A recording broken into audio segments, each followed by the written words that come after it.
Hello and welcome to The Big Picture. The debate on curbing black money and bringing the money stashed abroad has been raging in this country for quite some time now. The NDA government, which has promised to take effective steps towards this aim, are taking measures in that direction. The Union Cabinet yesterday approved a bill that seeks to impose harsh penalties apart from rigorous imprisonment for those found with unaccounted money abroad.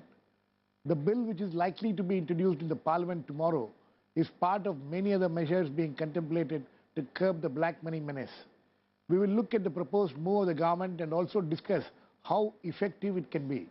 To discuss this, I have with me C.M. Vasudev, former Finance Secretary, Government of India, K.N. Bhatt, Senior Advocate, Supreme Court, Professor Arun Kumar, Center for Economic Studies and Planning, JNU, and Vinay Kumar, Senior Assistant Editor of The Hindu. Welcome to all of you. Professor Arun Kumar, one of the provisions of this proposed bill, which we are likely to see tomorrow, is to have some kind of an amnesty scheme. They're not calling it amnesty scheme because they're saying it's going to be different from what it was in the past. How effective is this kind of a scheme, to bring back black money? See, there have been 6 amnesty schemes in India. The last one was in 1997 called the Voluntary Disclosure Scheme. And in the Supreme Court, the government had given an undertaking that there'd be no further such schemes in the future. And that's why even though they're announcing a scheme, but they're not probably going to call it an amnesty scheme. The problem is that as Vanchu Committee and other committees... Why did it have to go to the Supreme Court? Because people said that it's discriminatory. That you generate black income today and then you can whiten it, whereas others have been paying taxes. And that's why the CAG report on the 1997 Voluntary Disclosure Scheme had revealed that people have been revealing in the earlier 5 scheme and also in the 6th. And therefore it says that people have become habitual tax offender. And the second thing is that the honest people turned dishonest. And that's why this was done. Now, what the government did in addition was that after giving this undertaking, it created the Mauritius route or simplified the Mauritius route. And Mauritius route is also like a voluntary disclosure scheme because you can take your money out and then through the round tripping you can bring it back. So in some sense there has been a voluntary disclosure scheme working already. And therefore this particular scheme that the government is now announcing, saying we'll give one-time window, etc., we have to see in the larger context of how do we identify the money abroad. The problem is there are 90 tax havens. It's not 1 or 2 or 5 or 10. Switzerland is the best known, but there are 90 tax havens. And India's money is stashed in many of them. And nobody has... And we know only a few of them, that's all. Well, this HSBC and UBC thing, which is... No, HSBC, of course, this particular thing, data came from Switzerland. Right? So Switzerland is the tax haven. In the other case, it was the Liechtenstein, where the LGT bank data came. But the point is, the wider point, and that is that nobody has estimated, and much less the government, how much money has gone abroad, where is the money lying, and who does it belong to. We have only had 1,150 names till now, between the LGT disk and the HSBC data, but there are lakhs of others whose names have not come out. No, but what about the 1997 Voluntary Disclosure Scheme? Yeah. How successful was it? Well, it was relatively successful because 33,000 crores of income was revealed, 11,000 crores of tax was collected, but if you look at the black income generation that year, it was about 3 lakh crores. So of that, only 10% you could say was declared. And this 10% was also not out of the income, but out of the wealth and the assets accumulated in the past. So of that, maybe 2% or 3% got revealed. And therefore, the problem is that these voluntary disclosure schemes may reveal 5%, 10% in a given year, but then it accelerates the black income generation. With the black income generation, at that point was roughly 40%, now it's gone up to more than 50%. Mr. Vasudev? Mr. Vasudev, would you agree with Professor Arun Kumar, or how do you look at this proposal? There are other proposals to this, harsh penalties and things like that, but first let us look at this. No, I have a couple of observations of this.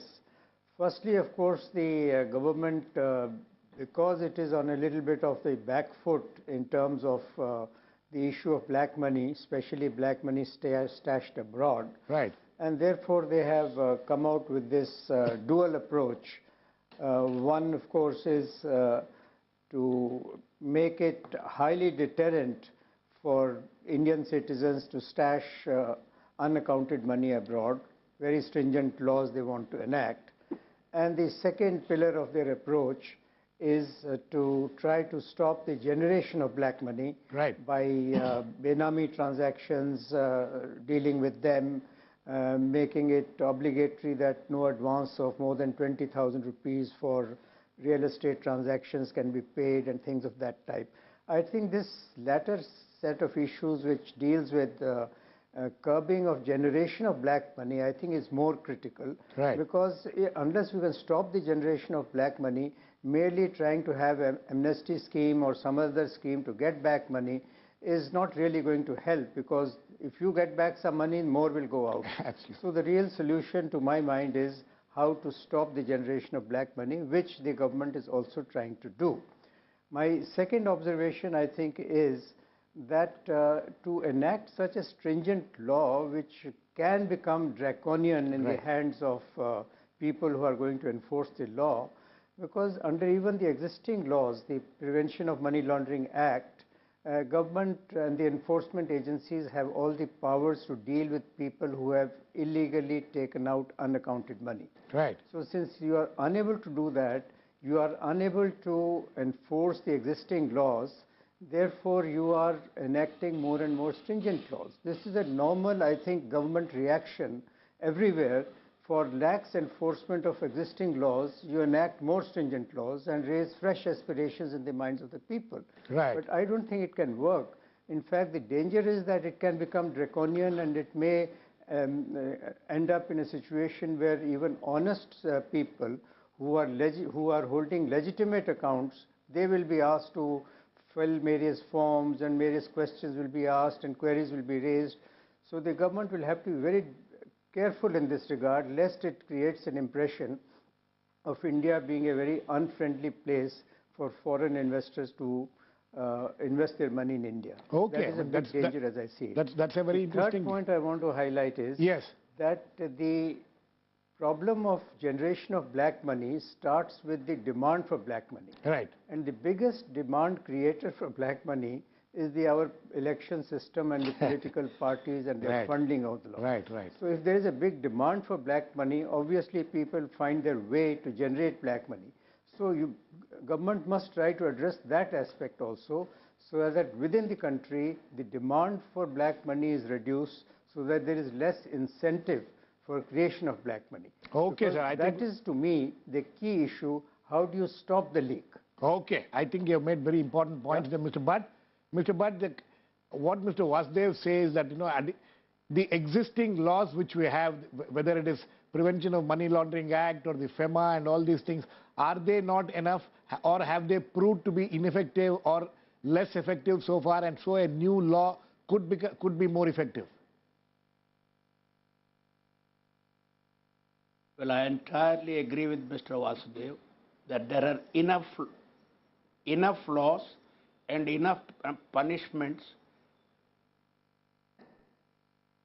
but none of them has been found to be effective for various reasons. Sir. I think we will. Mr. Bhatt, we will fix that. We'll fix that and come back to you. I think there is some echo happening there. I will come back to you. Vinay? How do you look at this? You think the government, as Mr. Vasudev also mentioned, under pressure they're doing this kind of a thing? You think these laws have been thought through, how to implement it, and as Mr. Vasudev fears, it could become draconian? I agree with him broadly what his observations are, but let me point out that right from the time when this NDA government, BJP-led NDA government took office, so first of the thing which they did was the undertaking given to Supreme Court formation of SIT. At least they did that. Number two, what he said, generation of black money, that is one issue, and then evasion of tax. That is also there. And how this black money is generated, it's through raft of very complex systems, which are corporate tax evasions, coming from real estate, coming from criminal activities. And the Global Financial Index report came, which is a non-profit organization.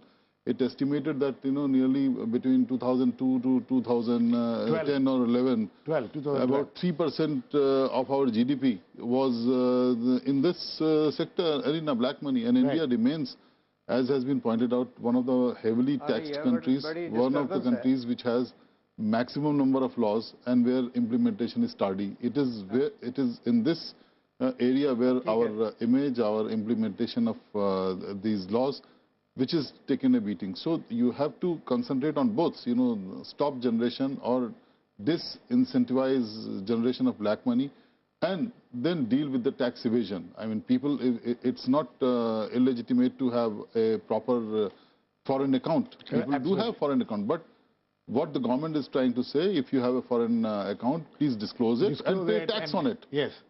There is no harm in that. There is no harm in that, but we'll get back to Mr. Bhatt. Mr. Bhatt, this whole business of a new law, you were saying something. You can continue, please.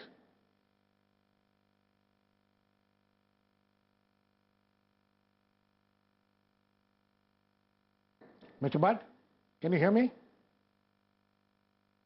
Yes. Yeah, please, I can hear you. Yeah, please continue, sir. This whole, a new law being brought in. See, it's a problem, Girish, is that we have enough laws. If they can be implemented properly, they themselves can work. Increasing the punishment from 5 years to 10 years is not going to make a difference if the punishment is to be given after 20 years. Because what I suggest is that in the new law, they must have a separate, dedicated court system who can punish in the shortest possible time. Right. Sorry, again echo. But anyway, the one of the things is that by the new law makes provision for a window where they can come and. Sorry. I think there's a problem there. We'll get back to you, sir. Can you hear me? May I make a few points? Yeah. You see, our estimate is that roughly 50% of GDP is generated as black income currently. So that's about 65 lakh crores. Of that, roughly 10% goes abroad, 90% stays in India. And that's why it's important to tackle... Sir, 1 second. Yeah. This proposed bill is supposed to be dealing with black money stashed abroad.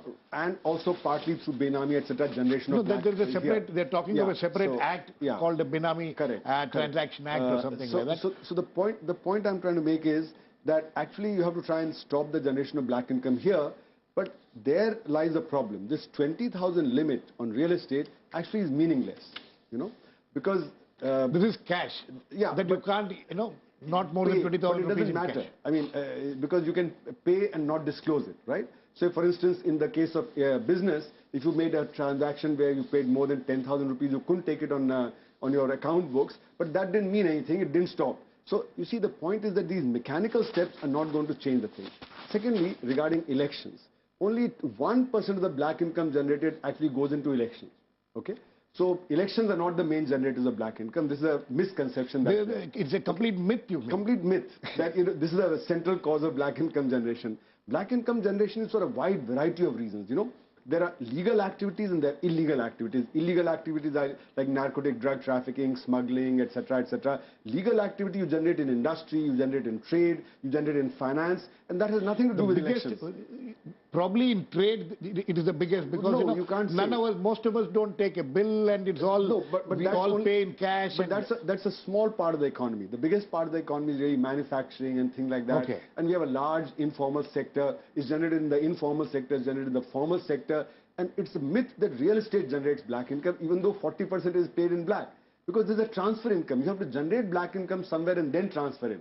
So, in our estimate of 50%, we don't count real estate. Okay. Because it's only a transfer. I have to generate black income somewhere, and then if I'm buying property from you, then I transfer it to you. Right. And you then transfer it to somebody else. So it's a mere circulation of black income. Okay. Okay. Similarly, bribes are only a circulation of black income. So people think bribes are the big generators of black income, but that's actually also not true. See, in our estimate of 50%, we neither count bribes nor do we count real estate. Okay.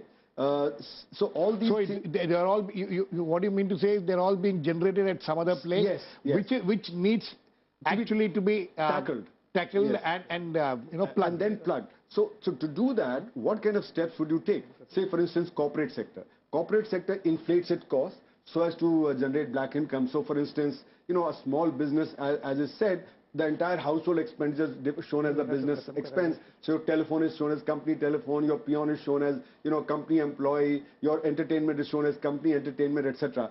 So therefore, how do you plug these costs, And that's why one of the suggestions is to tax gross profit rather than net profit, where these overheads are not allowed. So many such steps have been suggested, and there have been at least 40 committees and commissions that have gone into various aspects of black economy. They've suggested thousands of things. Hundreds have been implemented. It's not that we haven't implemented. Like high denomination currency note were demonetized in 1978. Voluntary disclosure schemes, bearer bond schemes, acquisition of undervalued property. All kinds of things have been implemented. But the point is the problem is political. Unless the political will is there, as everybody is saying, to implement the laws, it doesn't matter what laws you have. Implementing the laws. Mr. Vasudev, this is very interesting what Professor Arun Kumar says. He says that, as generally thought, it is not the real estate or the other ones, or elections which generate black money. It is actually the prime creators of black. It's not that. They're not. How do you look at and the existing laws which have been there? Why is it that they have been ineffective? Is it lack of political will, as Professor Arun Kumar says?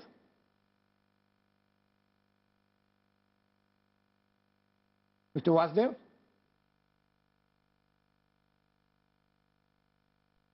Okay, I think there's a problem there. Mr. Bhatt, can you hear me? Yes. Yeah, I can hear you. Yeah, please continue, sir. I can hear you. Yeah. See,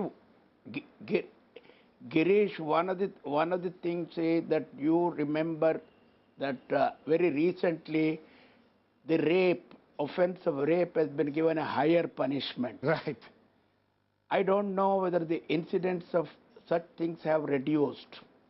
Like that, even in the economic offenses, there is no point in simply increasing the punishment. What I suggest is that now, again, there is a problem of... Sir, just ignore it and continue, sir. Just ignore it and continue. Yeah, okay. So what I suggest is that, there must be an implementation under this income tax or whatever the tax or amendment act. These tax regime must have their own court system. Now what happens is the moment some offense is put, they have been referred to a criminal court. Right. And there they get taxed for about 5 years or 10 years.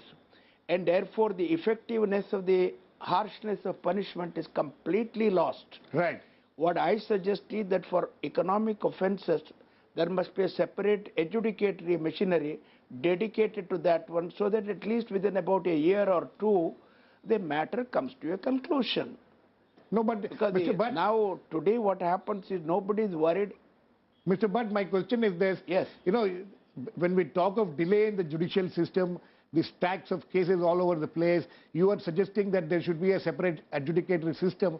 But again, that adjudicatory system, how do we ensure that adjudicatory system also doesn't get bogged down by delays? No. That will be. No, you see, a separate, all sets of cases only to deal with the economic offences separately. No, but also it is not put to the mainstream of the criminal cases. Okay, I mean that is as far as the adjudicatory system is concerned. But as far as the new law which is being proposed by the government, how effective can it be? New provision. Now, I say that, look, unless the enforcement machinery is strict, no point in prescribing 10 years or 20 years. Because the 10 years imprisonment when? After 20 years, then I don't care. Somebody may say that I am already 70 years. By the time the punishment is given, I would be out of this jurisdiction of the court. So that is the reason why most of our laws are ineffective, because the adjudication is so slow, and at the end of it, it loses its effect. Because when you hear something that so and so murdered, who was a murder accused in 1970 has been given a life imprisonment, we have forgotten the whole effect of it. There is absolutely no point in Mr. Bhatt, coming back to the again in this Mr. Bhatt, coming back to the provisions of the bill which is being proposed, one other thing is that the amnesty scheme. They are not talking. Yes. They are not going to call it amnesty scheme because, as Professor Arun Kumar pointed out, the Supreme Court apparently there's a declaration to the Supreme Court that there will not be any more amnesty schemes. But this scheme which they are talking about, where they have to pay the taxes and also penalties, how will it work? I'm sure they would have taken care of it, because these are all some of the questions by saying that those who come and that is a part of the scheme which they say that during the next 6 months whoever comes here can get away with this one. It is a part of amnesty, but I don't know what is the wording of the undertaking given to the Supreme Court. But I personally feel that if there is no amnesty, black money solution can never happen. Because people who want to come and deposit the money and pay the taxes, they must get an opportunity, and that will be the only way of solving it, at least partially. And I don't know what is the wording of the undertaking given to the Supreme Court. Okay. Mr. Vasudev? Mr. Vasudev, about the Act itself, what Professor Arun Kumar was saying, you were saying something. Please continue, sir. No, I was saying at the beginning that the Act is fine. I think this approach of having a very high deterrent for people to stash, who are stashing unaccounted money in tax havens abroad. So to have a good deterrent is fine.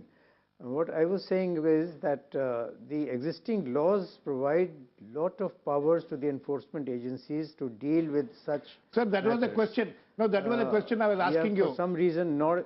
Sorry, sir, that was the question I was asking you. Yes. Why have the existing laws not been effective, and how will this new law be effective? So that is exactly the point. The problem is to identify the real beneficiaries of those accounts, because whoever illegally stashes money abroad will not put it in his own name. He will have different layers of corporates and other names and Benami names and this and that. So to lift that veil of secrecy, as it is called in corporate law parlance, is not easy. And since these are all tax haven countries where the authorities are not so cooperative, so the real problem is to identify the real beneficiary. So unless you identify the real beneficiary of these accounts, whether you have a punishment of 10 years or 20 years or whatever is not going to matter. Okay. So it is really the manner in which we go, it is really the enforcement and the investigation part which really needs to be strengthened. Okay. Of course, honest people who are, Okay, sir. Vinay, how much of this... right, thank you. Sir, please stay on, I'll come back to you. How much of this, all these efforts which are going into this, there has been, as at the government level, there has been how much of thinking has gone into all this? No, the government, NDA government appears to be very sincere in its efforts to pursue this black money menace and enacting, bringing this bill, and right from if you would have seen its poll campaign also, it was one of the main issues, and how they are pursuing it.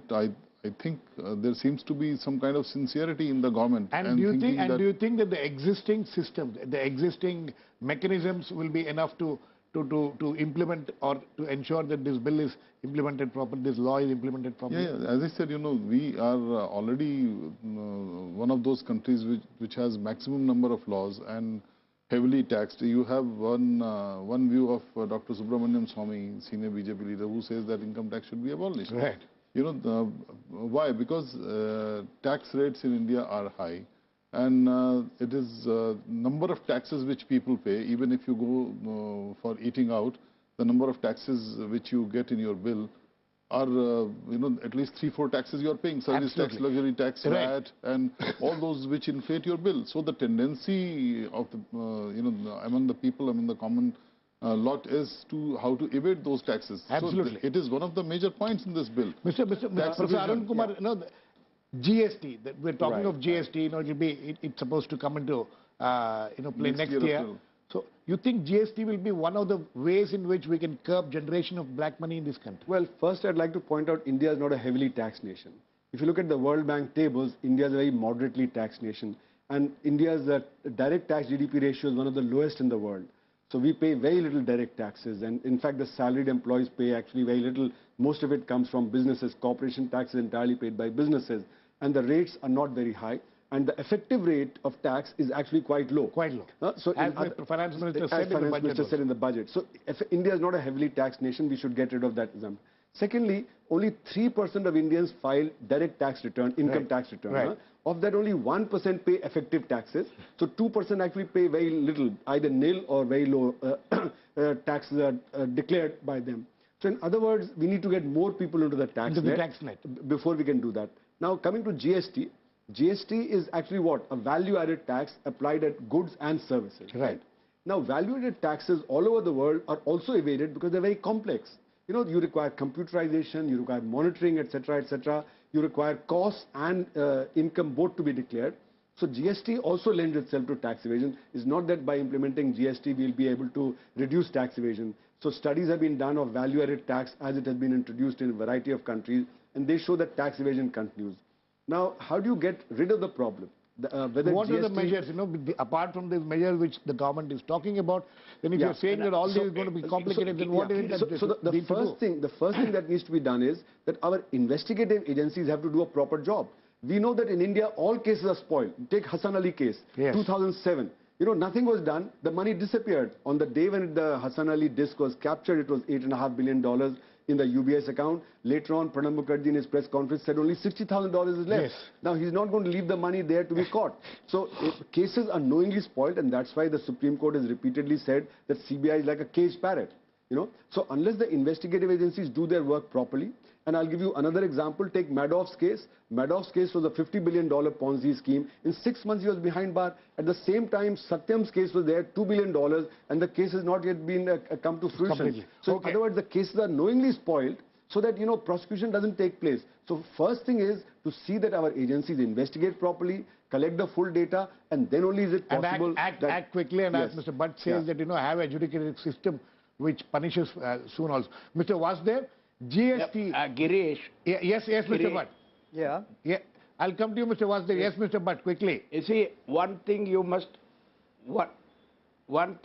remember, Girish, is that these tax havens are far more sophisticated and cleverer than our governmental machinery which makes law. Right. So it is, as Mr. Vasudev said, our investigating agency cannot reach those places and really find out who is the beneficiary. Right. There will be, they are not so very simple as we think. No, because their tax havens have specialized in giving protection to cheats from world over. Okay. But in US, in the Birkenfeld case, the US only saw this Mr. Birkenfeld traveling back and forth between Zurich and New York and caught hold of him. No, that's very simple things can be done. Even vis-a-vis Switzerland, and they got 4,500 names and $780 million fine.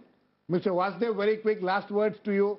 So you think that this bill which is being contemplated, and maybe it will be before the in the Parliament tomorrow, will only partly address the problem? Is that what you're trying to say? No, my own feeling is that this is a lot of political compulsion because government is on the back foot on this issue, and probably the bill will, when it is tabled, will be referred to a standing committee and it will be discussed and set bare so that the law doesn't become draconian. But I think the other part which the government's focus is on, how to stop the generation of black money, I think that is the one to go, and more steps, more efforts are needed in that direction. And I genuinely also feel that introduction of GST is going to help in preventing evasion of taxes and generation of black money through this system. Sir. So GST is a key. Okay, sir. I think on that note we need to end. We'll wait and watch as Mr. Vasudev rightly says that this bill, when it is when it comes in Parliament, surely it's going to go before standing committee, and there will be more discussions on this. We'll wait and watch how it will all evolve. Thanks to all my guests. Please keep watching. We'll come back with another vision, big picture.